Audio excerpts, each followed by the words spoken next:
Greetings, folks. So it's December 10th, 2022. Today we're looking at toughness, and we're going to sort of look at two aspects of it. I've sort of split it across two slides. So it's got this bit here.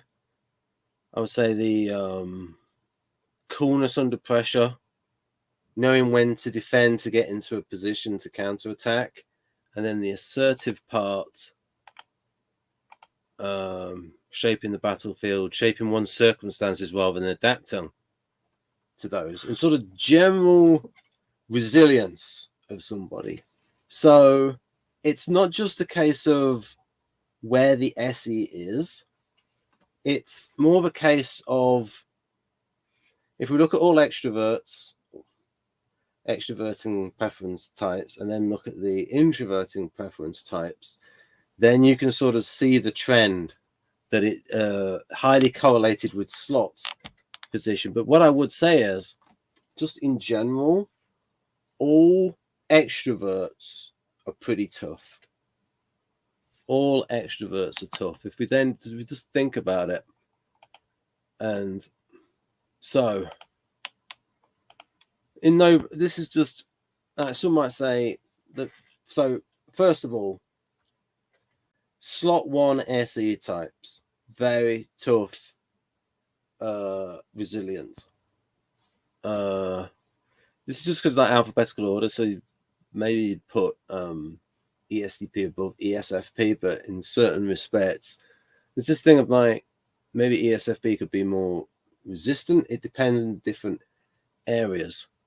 But, so there we got there. So slot, we're doing the extroverts first. So yeah, Ben, I believe you, ESFP and ESTPs are tough.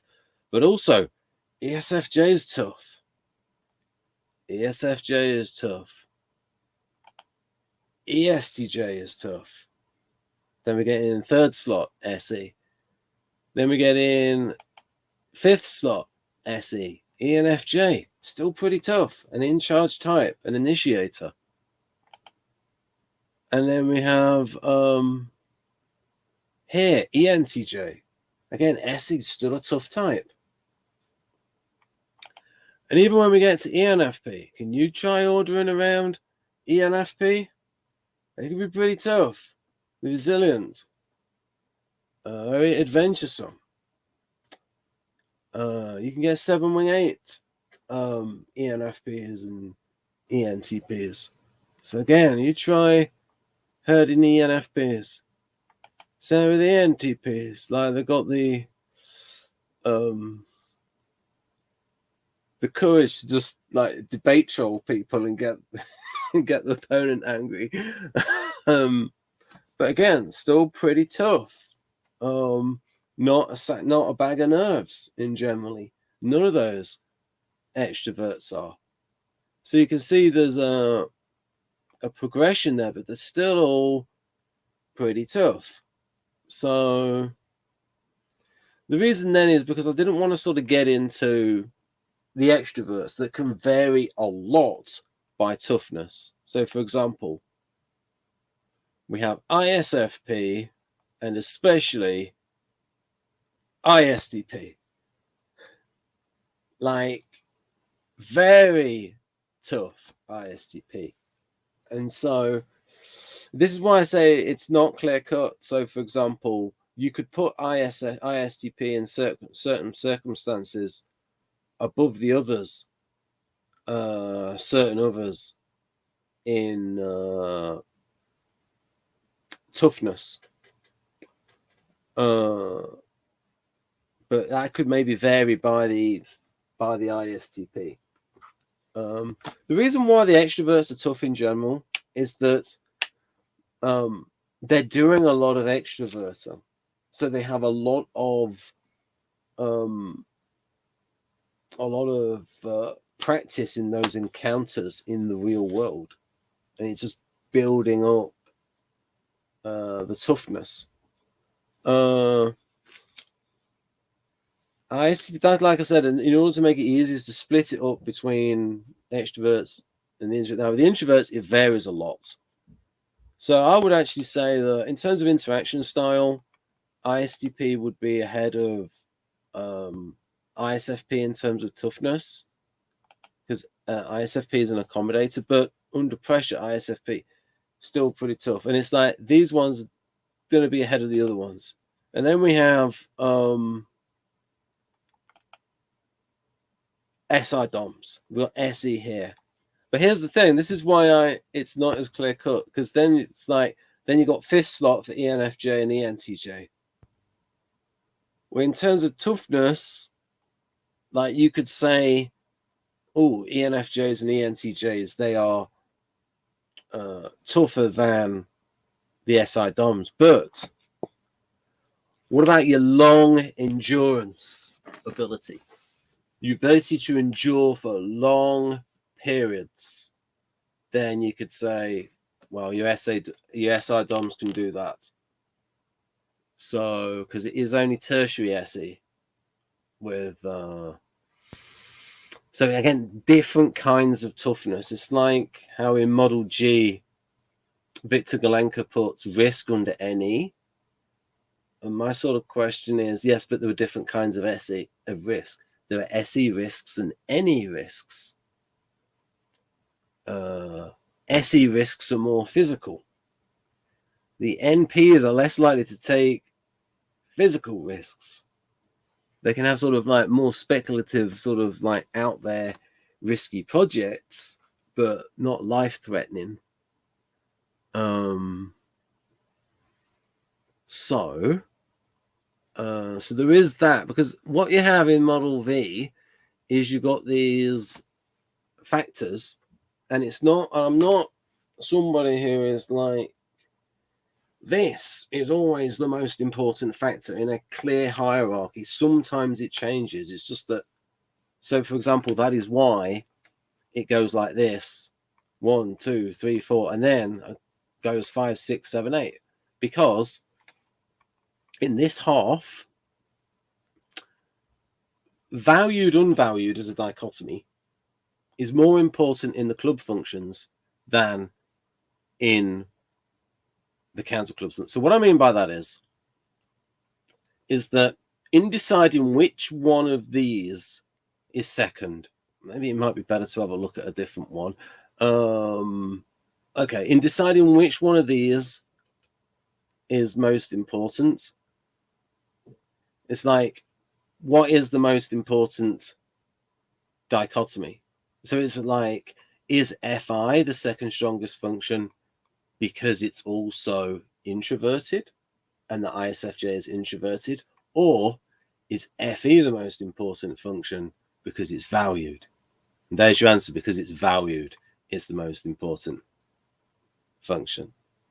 More important than FI, because it's valued. So valued is more important here than verting, even though it's a situational function. But once we get to here and say NE and NI, then it's like, well, yes, ISFJs value NE, but not as much as SI, FE, and TI. And for them, the NI, and so how does that manifest in ISFJ? Well, thinking about how things can go wrong, rather than sort of exploring interesting possibilities, they're more going towards looking at how things might develop and go wrong, because that fits in with the guardian instinct of cautious protecting, reducing risk. So the SI DOM is more likely to go towards NI than NE. But if I was to order this the same way, it would be 5, 6, 7, 8. So that was the change I made between Model V, Mark 1, and Mark 2. But anyway, getting back on track. So, but in general, again, this is why I say it's not just a case of slots. Like, I modeled ENFJ and ENTJ as having fifth slot SE. But again, there's SE with all different subfunctions. So, for example, that part of SE which is about paying attention and concentration, the SI DOMs are going to be better at that than ENFJ and ENTJ on average. But the toughness part of SE, especially with ENTJ and ENFJ as being initiators, being extroverted and directive, that part of SE would be ahead of, say, ISFJ. So this is why I'm doing it per extrovert and per introvert. And it's to show overall extroverts tough, but it varies a lot with introverts. Like I said, ISTP is tough, but INFP and INTP, not so much. So then we're going to get on to, okay, we did, that's ISTJ.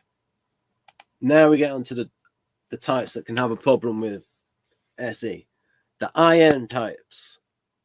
So it's either slot 7 with your NI-DOMs or slot 8 with the INPs.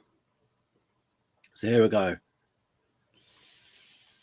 You know, they admire the toughness, you know, but they're not. Like, so for example, INFJ can admire ISFP, and INTJ can admire ISTP.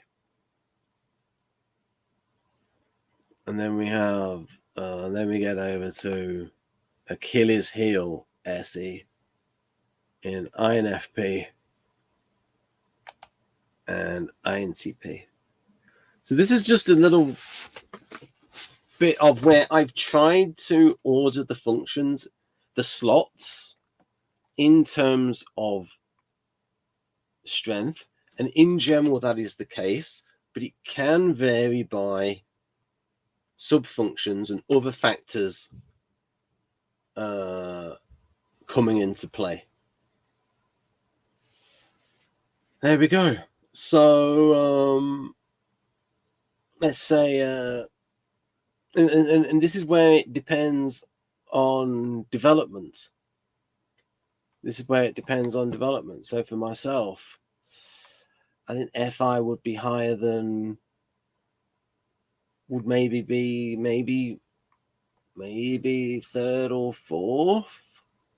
But you could also say an INTP, that INTP preference person who becomes a counselor. Well, that role is going to draw on their feeling functions, and they're going to be above average with FE and FI, just because of that, what that job draws out. But you could also say you have an INTP that is in a, say there's an INTP that gets one of those very rare slots of a philosopher, because there's not many. Because I remember I listened to the Partially Examined Life podcast saying, like, don't try and expect a career in philosophy. There's barely any slots available in academia. So if you get, the INTP gets to go into a job where they basically just use their top 2 functions and some of their entity, then these would develop really well, but then these other functions would be underdeveloped, and you would have sort of one-sided development in that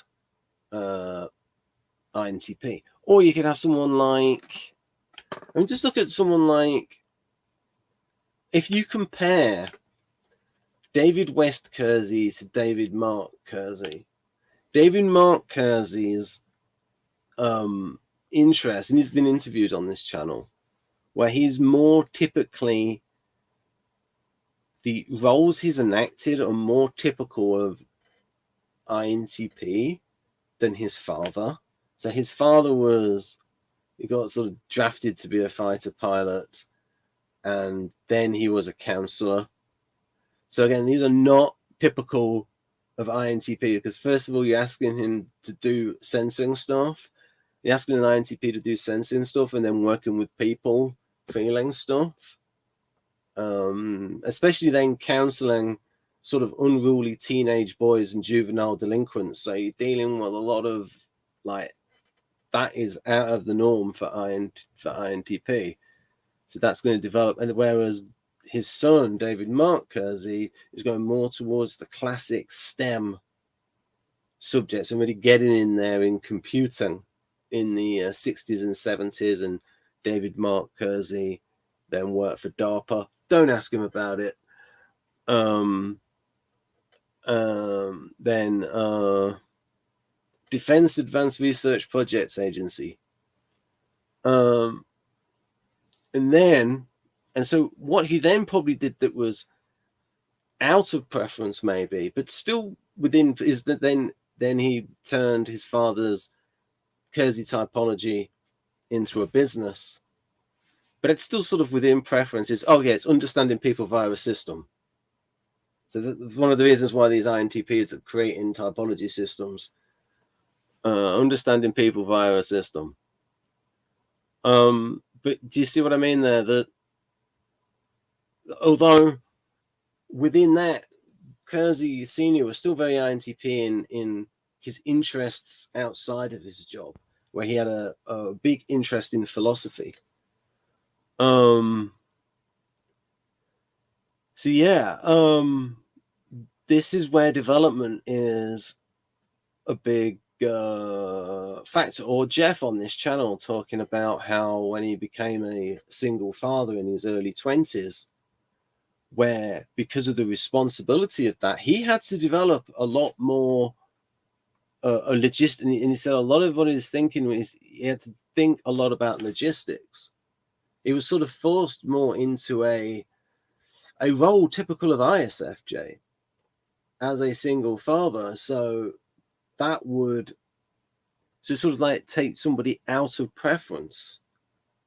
But it would, you could also make, upon close inspection, you might see something. So I mentioned the principle of you can have atypical role enactment in a typical way. So, for example, a job that you would not expect of a certain type, but they would do it in a typical way. So, for example, the Liberal prison guard in Porridge, Barrowclough, versus Mackay, who's like ESTJ and just does the job the way an ESTJ would do it, of that time in that culture. But if you think of an NF that became a prison guard, yes, they're going to be about reforming the prisoners. So atypical role enactment in a typical way. The ISTJ that becomes an artist, well, that's atypical, typical way, emulating the masters by the book, emulating good form. Again, atypical role enactment in a typical way. The INTP that becomes interested in psychology, atypical, typical way, all systematizing it. So that's one of the things to look for, atypical role enactment in a typical way.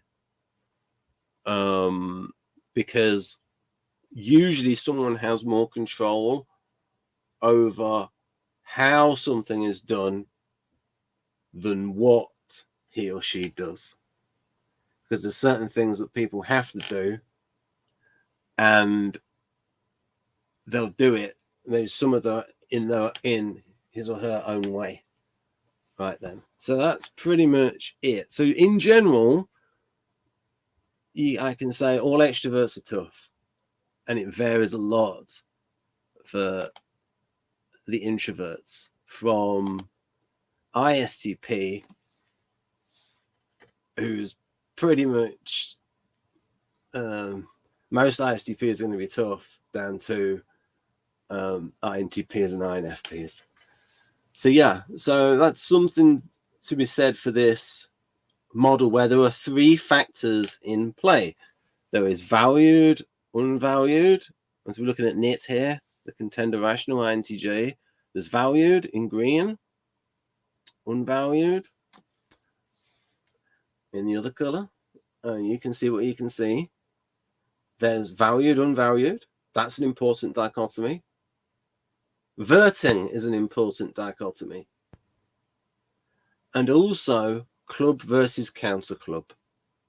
The idea that all NTs are good at all NT functions. And this is something that Van der Hout first discovered this. And the idea of clubs, of the club functions all being strong, that's been found in Dario Nardi's EEG data. And when Barame analyzed it. So, and even Dario now is writing INTJ as NITX, but he puts NI hyphen TX. Right then. Right, I think that's about it. Yeah, so something about the slots, because sometimes within a given individual, this may be, so for example, if you have an INTJ counselor, maybe the FI is not 5th. Maybe it's a little bit higher. Maybe it's like a little bit, but it's in general, for most INTJs, FE is just going to be weakest. NI is going to be strongest. Yeah, you can agree with that. You can agree with TE. And it's like these ones in the middle, yeah, in general, they're going to do that's going to, so these are going to be there 1, 2, 3, 4. And I suppose it's these which are going to vary, because some might say, well, what about Brian May? Yes, he's got a PhD in astrophysics, but where is his SE? And I'm like, well, fantastic musical ability and playing ability. Is that right to put it purely under SE and SI? But this is, so development is important. Development is important. Right then, and also people have a tendency to overestimate their tertiary function, especially when that tertiary function is because there's a bit of ego involved there. So there's a tendency to overestimate the tertiary functions, and the types which are most likely to overestimate it, probably INFJ with a TI, because their abstract thinking from their intuitive preference will build it up. They could overestimate it, or they could be really good at it, or they might be. So for example, if you have a bright INFJ, their general intelligence might be misinterpreted as, oh, I've got a pretty darn good TI, but it's not the same thing. So, but that could lead to an increase in that, because TI draws on rational elaboration, reasoning power, because TI is so subjective. It looks for internal consistency, and the reasoning power in its ability to find contradictions and logical inconsistencies draws on reasoning power. So I think ENTJs, especially male ENTJs, can overestimate their SE. Look at Ty Lopez puffing his chest out versus someone like Wesley Virgin, who's more in his SE, I believe. What else? Both of them are NLP guys. Who else overestimates the tertiary function? ENTPs with their FE. I think they're more charismatic than what they are, and then they have a faux pas. So for example, someone like Boris Johnson, will they ever learn these ENTPs? Some of them do. Who else? So certain types. So on average, certain types are more likely to overestimate their SI. I don't think you're gonna get, like, so for example, you get like ENTJs like bragging about their SE, maybe ENTPs bragging about their FE, or maybe INFJs about their TI. I don't think you get that many INTPs and INFPs bragging about their SI.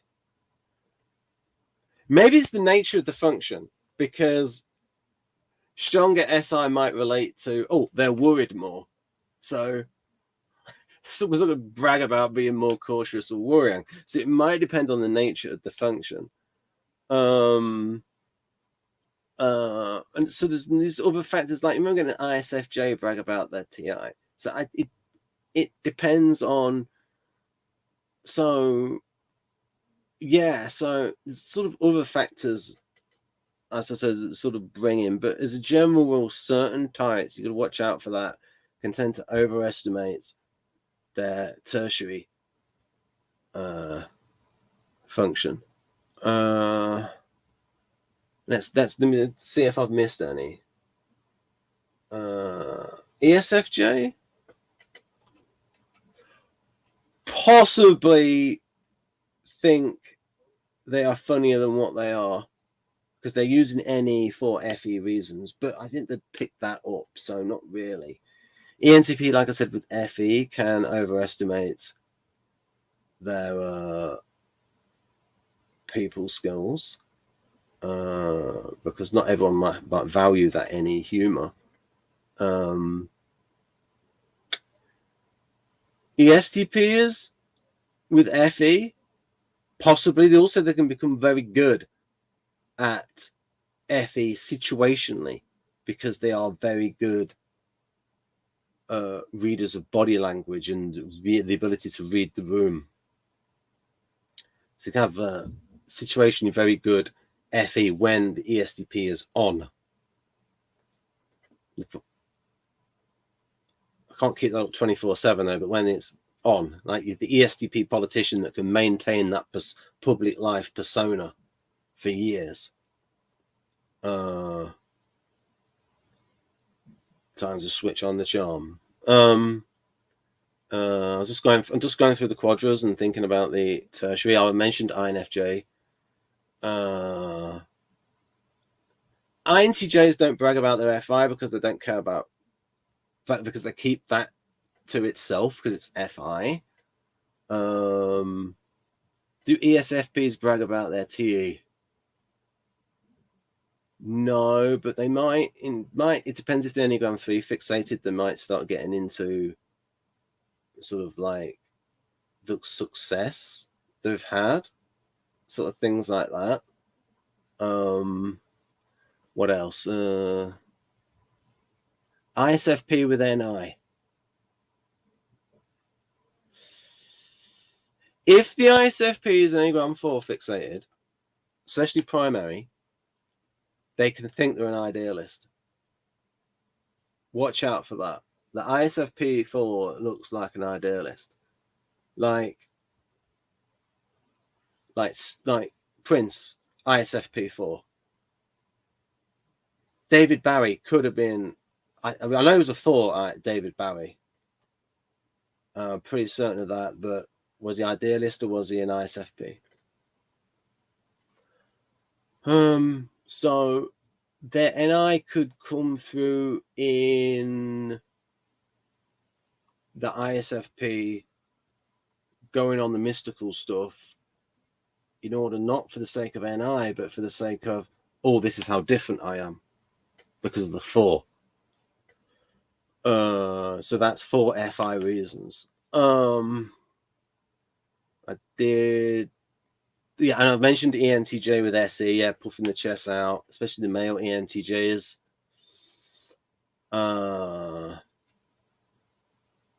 ESTJs with NE,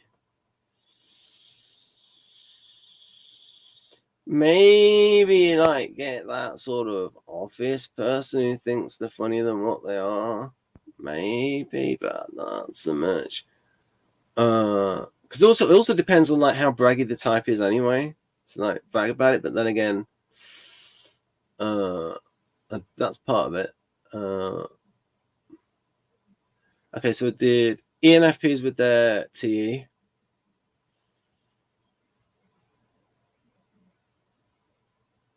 Not really, but they could remind people how versatile they are. But there's good reason for them to do that. Oh, you might think I'm ditzy, but I've just done dit.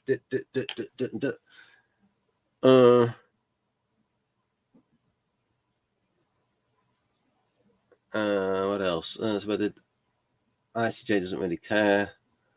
They're not going to go towards FI anyway because it's personal. No one wouldn't talk about their FI. Right. So I think that's, yeah. INFP with tertiary SI? No, they're not going to go, oh, I'm really cautious. I am. It's not going to brag about, because You get a bit 6 in there. So yeah, it depends on the nature of the function. It's interesting. People don't tend to brag about their SI. Right. Right.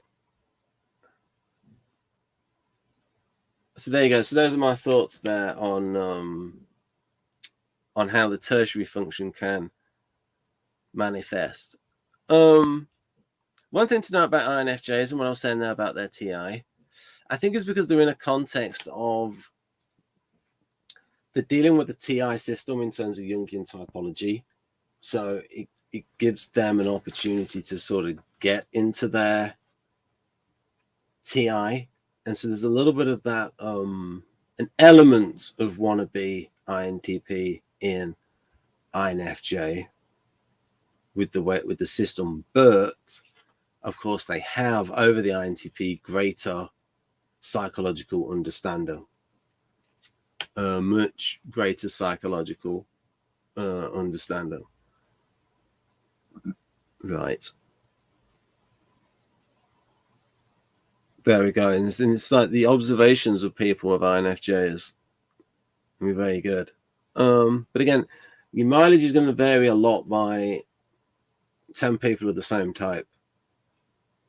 That's something I've noticed. That's what is you. So next year I'm going to do a video. Probably in January I might do a video about 10 years in typology. That's when I really got into it.